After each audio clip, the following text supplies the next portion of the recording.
Salut, dans cette vidéo, je vais te montrer comment utiliser les raccourcis sur iPhone. Alors, c'est relativement simple comme procédé. Pour commencer, tu vas ouvrir l'application raccourcis. Et si tu n'as pas dans ton téléphone, tu pourras tout simplement le télécharger. Il est disponible sur App Store.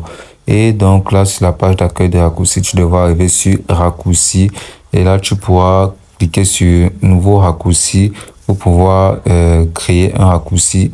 Et sinon, il y a aussi l'option galerie que tu peux percevoir à droite qui va te permettre d'utiliser des raccourcis déjà pré-créés ou prédisponibles. Donc, pour utiliser ces raccourcis-là, tu auras juste à cliquer sur le raccourci. Comme là, je vais sélectionner le raccourci où cette photo a-t-elle été prise. Et ensuite, là, tout ce que j'aurai à faire, c'est de dire Siri où cette photo a-t-elle été prise pour exécuter le raccourci. Donc là, je vais cliquer sur ajouter ce raccourci. Et là, si je dis Siri, ça me dira exactement la localisation où cette photo a été prise. Donc là, il y a aussi l'option d'automatisation qui te permettra d'enclencher une action prédéfinie. Donc pour paramétrer une automatisation, tout ce que tu vas faire, c'est de cliquer sur l'icône plus en haut à droite. Et ensuite là, tu vas cliquer sur message. Et là, tu vas choisir un expéditeur, tu vas choisir le message, ce que le message contient, et tu vas sélectionner exécuter immédiatement. Ainsi, à chaque fois, si je sélectionne cet expéditeur, maman, on va dire,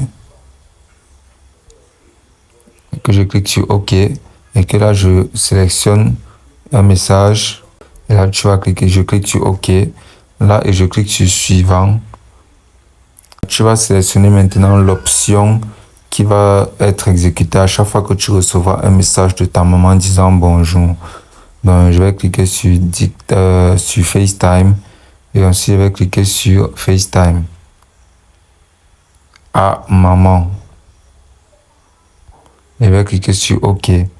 Et ainsi, à chaque fois que je recevrai le message bonjour de la part de maman, ça lancera automatiquement le FaceTime. Donc là, il y a l'option maintenant de raccourci. Et là, pour pouvoir l'utiliser, tout ce que tu vas faire, c'est de cliquer sur un des nouveaux raccourcis et de sélectionner l'action. Comme là, tu peux voir ouvrir et tu vas sélectionner ce que ça va ouvrir. Tu vas sélectionner une application comme Brawlhalla ou App Store. Alors, on va sélectionner Brawlhalla. Et là, tu vas cliquer sur OK.